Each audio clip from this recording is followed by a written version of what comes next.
Hello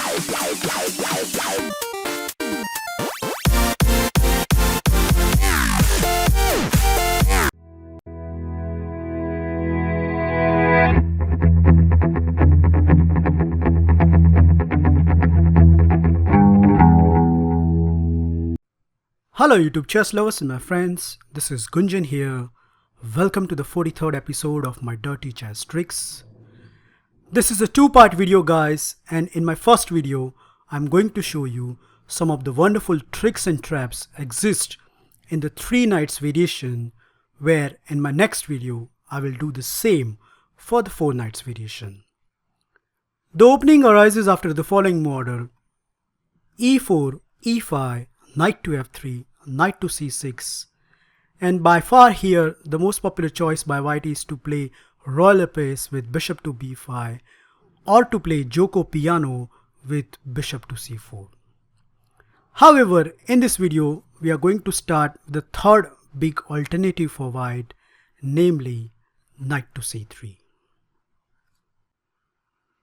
Now, as the name suggests, we have 3 knights on the board, and at first sight white's last move looks completely innocent and harmless as it blocks his own c-pawn, right?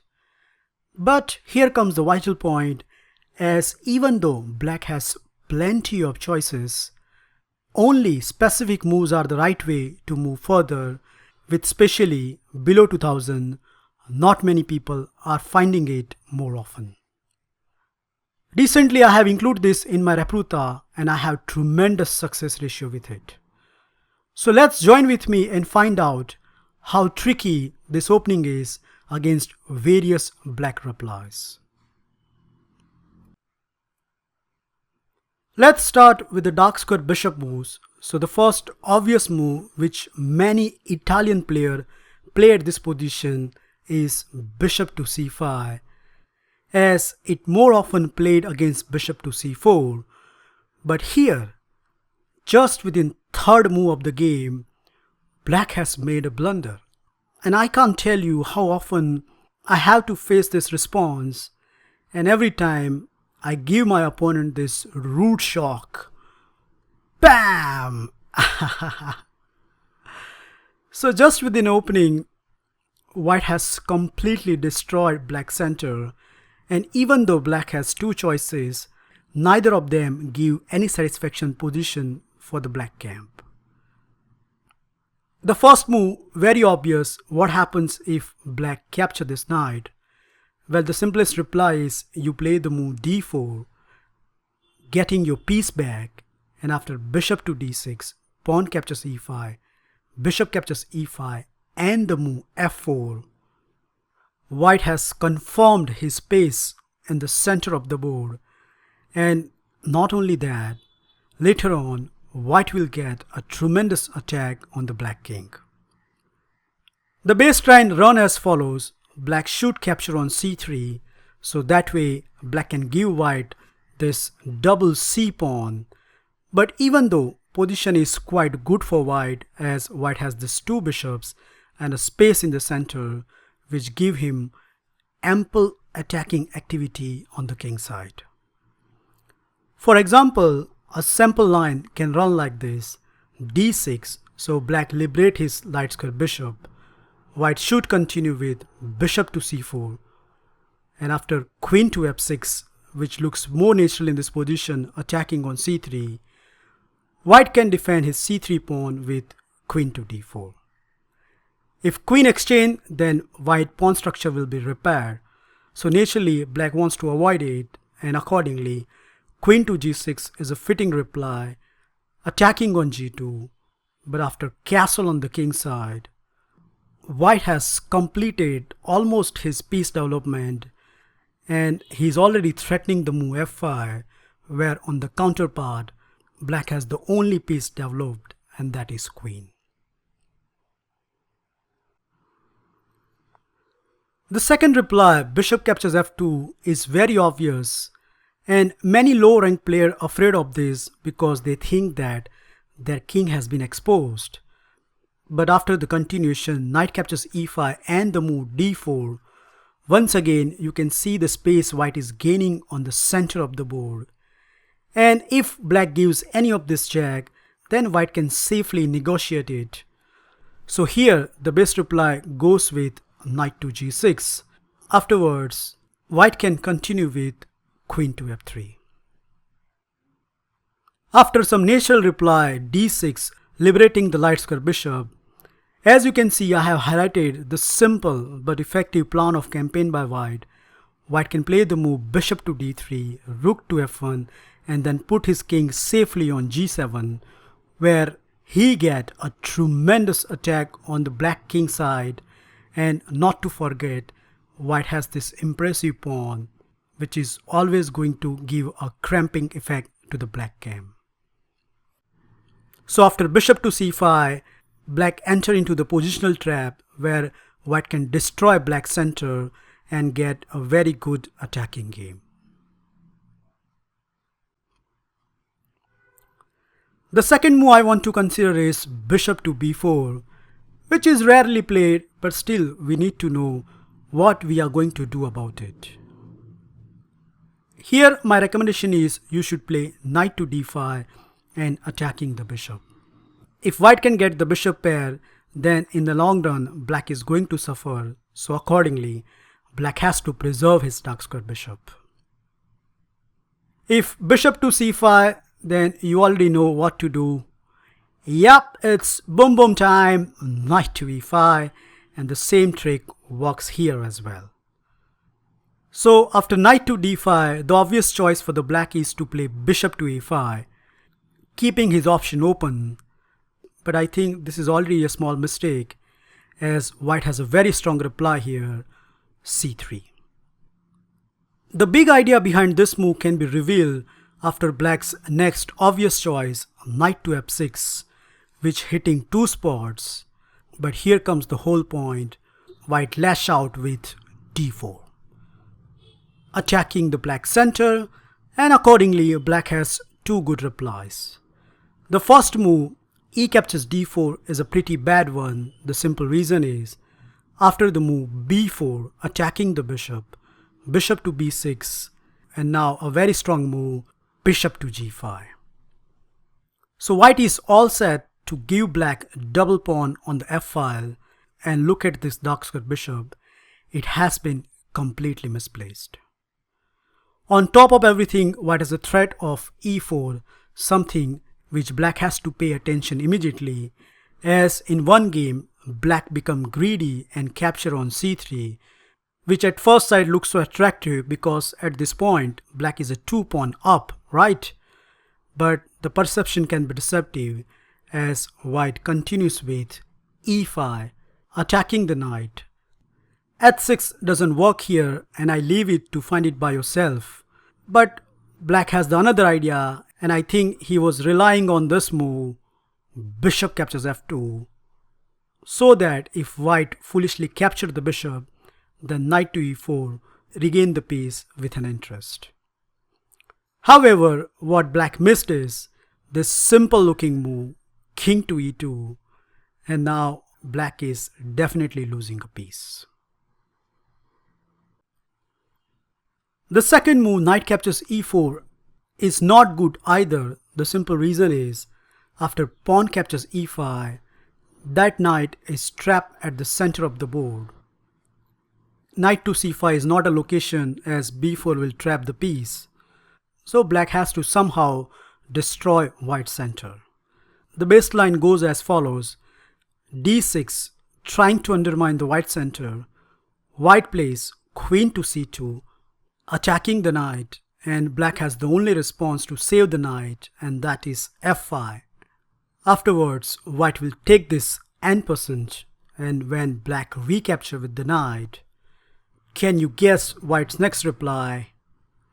Yup, it's very obvious, our typical theme, bishop to g5, pinning down the f6 knight, giving black a shattered pawn on the king side, and in this variation, you can even castle long and start attacking, which can be turned out very lethal for the black king.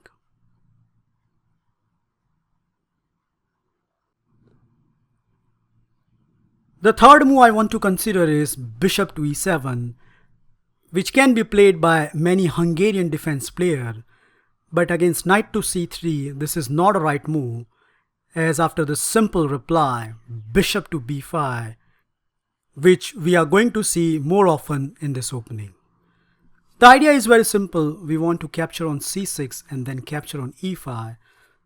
So black response is almost forced. He has to play the move d6. Afterwards, we will continue with this thematic break d4. Threatening to play d5 or capture on e5. So more or less, black is forced to capture this pawn. Afterwards, white will recapture with the knight. Pressurizing c6. So again black response is forced. He has to play bishop to d7. And now we are going to simply castle on the king side.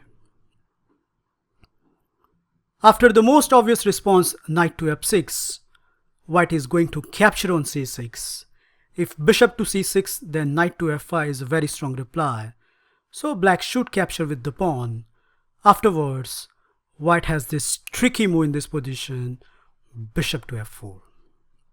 The whole point is, when black castle on the king side, white intend to play the move e5.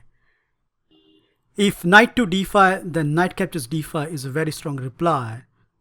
And after the best reply suggested by the engine, d captures e5, bishop captures e5.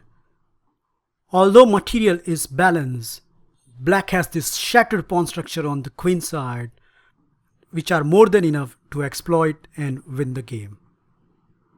So this is one of the wonderful trick exists when your opponent plays bishop to e7.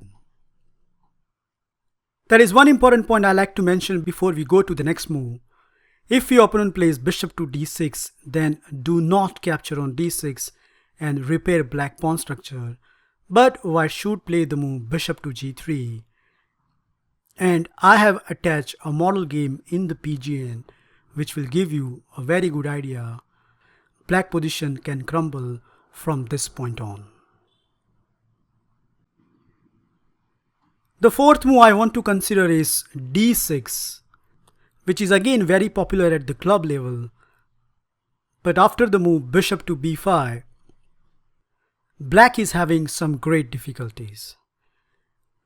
If knight to f6 or bishop to e7, then it will transpose to the line which we already look at it.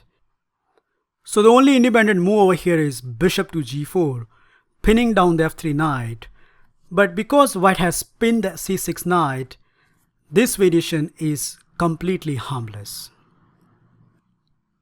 I like to show you one of my game which will give you a very good idea how easily white get winning position. This is my game against a 2000 rated CM, where I continue with very logically d4, putting pressure in the center of the board. Black response is almost forced. He has to capture on d4. By the way, if he had played the move bishop captures f3, then it still leads to the same position which we are about to see. Okay, e captures d4, queen captures d4. Black cannot play bishop to e7, so he continues with a6, asking my bishop what he wants to do. Well, I obviously capture on c6, my opponent recapture, and now comes the same question to the black side, h3, what you are going to do next. If bishop has been dropped back, then white will castle on the king side, and once again these structural weaknesses can be a headache from the black perspective. So my opponent decided to give me double pawn on the f file with bishop captures f3 and g captures f3. Okay, knight to f6, what else? And now I continue with developing move bishop to e3. If bishop to e7, then rook to g1 can be very lethal for the black. So accordingly, my opponent finds the best route to develop his bishop. He continues with g6, and after I castle long, bishop to g7 is obvious response. So far black's position looks so good, right? But after white's next reply, queen to c4, I think game is over. Why? Well, obvious thing is white is hitting on c6 and there is no good way to defend except queen to c7. Afterwards, white has this lethal reply, e5, attacking two spots, and black has the only good reply, knight to d5. Afterwards, white will take this knight, and after pawn takes and queen takes, we are attacking the rook. At the same time, hitting on d6. My opponent decided to castle on the king side, but after pawn captures, instead of grabbing the d6 and giving black a counterplay, I decided to exchange more pieces with very nice move, bishop to d4, completely neutralizing any attack from the black.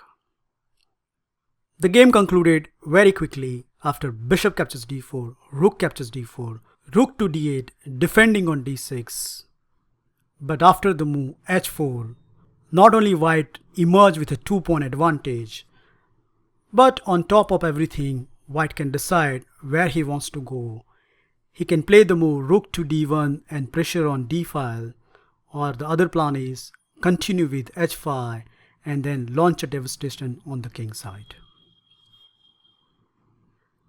Overall, I think if your opponent continue with 4 bishop g4, then you should more than happy, as resulting position are quite favorable to the white side. The fifth move I want to consider is f5, which is known as Gothic defense. And if you don't know much about this, then you might end up on the trouble line. However, here white has a very strong reply, d4, so keeping the tension in the center, and black has two choices. Now by far f captures e4 is a main line. However, if your opponent continues with e captures d4, then after knight captures d4, attacking on f5 twice. So black response is force. Black has to capture on e4. Afterwards, we are going to continue with knight captures c6, d captures c6, and now the star move, queen to h4 check. If g6, then queen to e5 nab the rook in the corner. So by force, black has to move the king, and after some attacking moves, bishop to g5. If bishop to e7, then castle on the queen side will nab the queen. So by force, black has to move the queen. Afterwards, we are going to castle on the queen side, and black can hardly survive from such positions. Okay then, let's see what happens if black continue with the main line, f captures e4. Well, after that, white response is very obvious. We are going to capture on e5. And now in the view of knight captures e4, black response is almost forced. He has to play knight to f6, saving on e4 and also stopping queen to h5 check. But then he has to deal with another threat, bishop to c4. So something nasty is coming on f7, and the only way to prevail this is to play the move d5, which at first sight looks very obvious, stopping all white's attack. But after white's next reply, black can literally pack his bag and go home. Well, yup guys, the ball is in your court. Before I move on, I'd like you to pause this video and find out that lethal reply.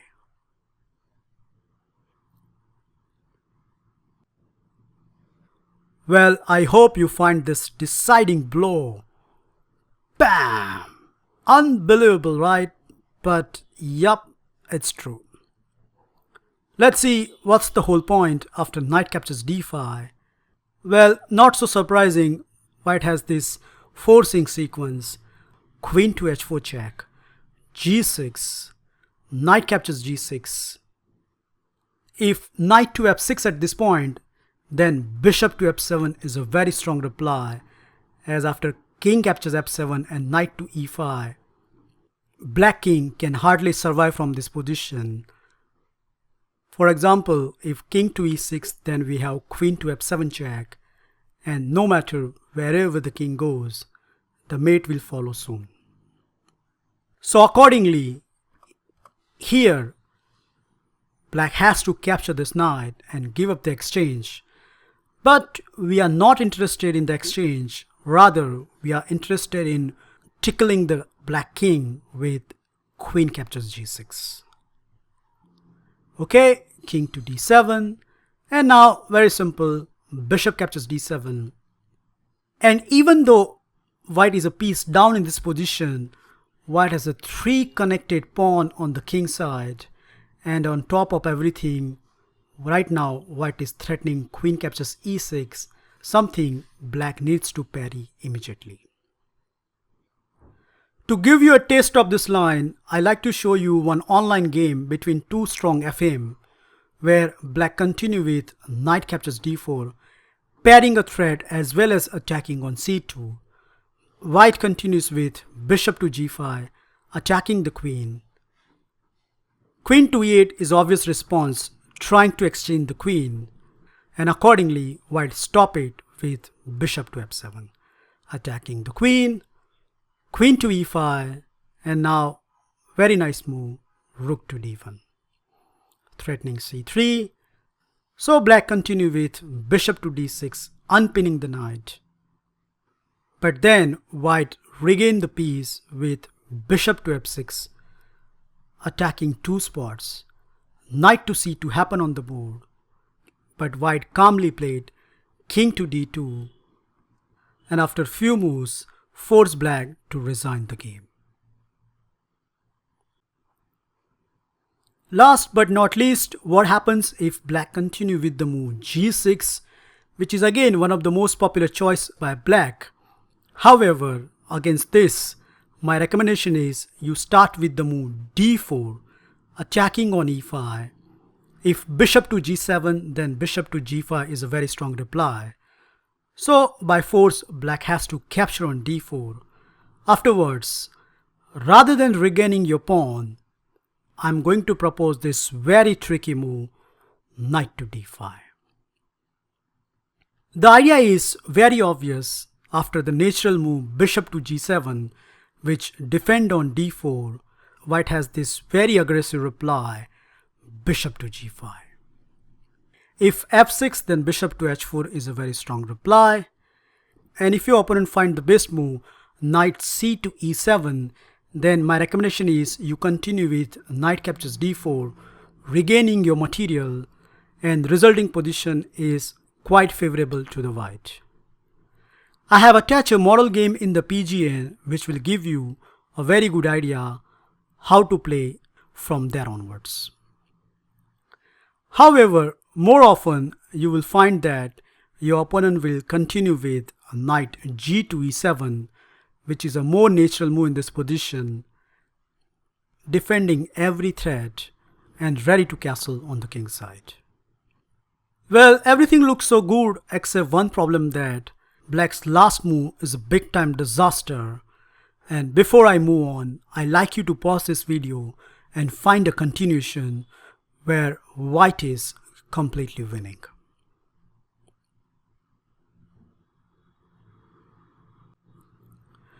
Okay then, let's start. The first surprising move is knight captures d4. So idea is very simple. We want to capture this knight and then capture on e7 and trapping the black queen. And if black continue with knight captures d4, then again we can capture on e7 and nab the black queen.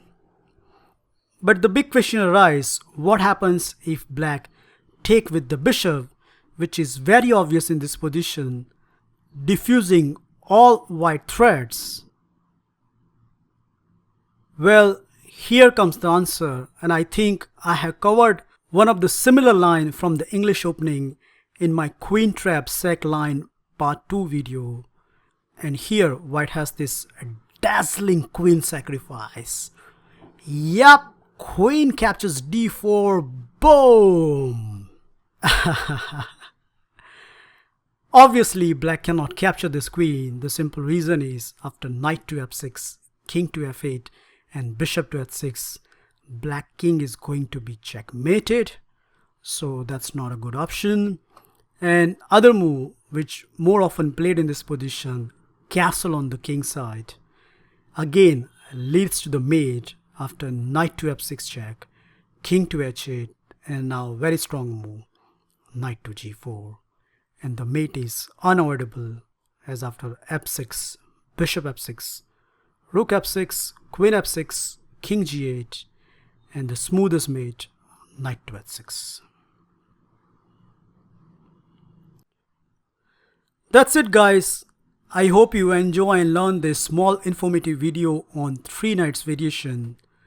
In my next video, I'm going to concentrate on the move knight to f6.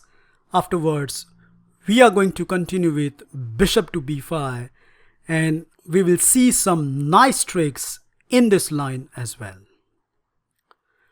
Well, thank you for watching this video. Feel free to like, subscribe and comment, and I'll meet you in my next episode very soon.